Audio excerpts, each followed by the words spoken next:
ಉತ್ತಮನು ರಾಮಾಯ ತನ್ನಯ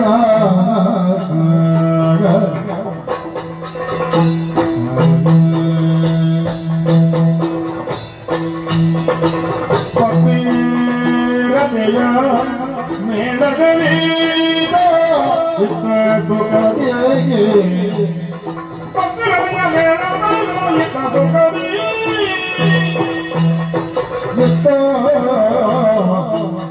ಉತ್ತಮಾವತೆಯ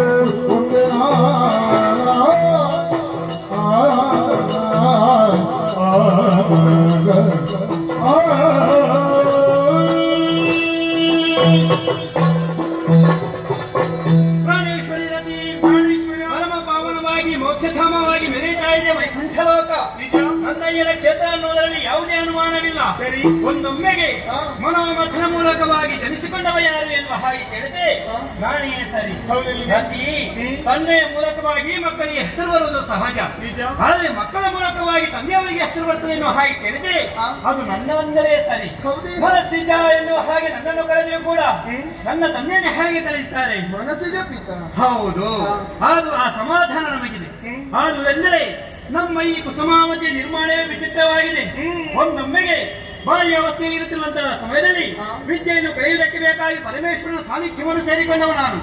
ಗುರುವಿನ ಮೆಚ್ಚಿದ ಶಿಷ್ಯನಾಗಿ ಅವರಿಂದಲೇ ಕಬ್ಬಿಲ್ಲು ಪಂಚಶರವನ್ನು ನಾವು ಪರವಾಗಿ ಪಡೆದುಕೊಂಡಿದ್ದೇನೆ.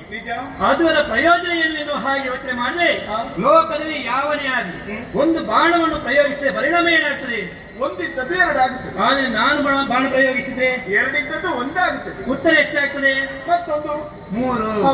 ಲೋಕದಲ್ಲಿ ಹಾಗೆ ಸಾಮಾನ್ಯವಾಗಿ ಒಂದು ಪ್ರಶ್ನೆ ಕೇಳಿದೆ ಒಂದು ಒಂದು ಎಷ್ಟು ಕೇಳಿದ್ರೆ ಅದು ಎರಡು ಎನ್ನುವ ಉತ್ತರ ಬರ್ತದೆ. ನಮ್ಮಲ್ಲಿ ಒಂದು ಒಂದು ಎಷ್ಟು ಅಂತ ಕೇಳಿದ್ರೆ ಅದು ಮೂರು ಉತ್ತರ ಬರ್ತದೆ.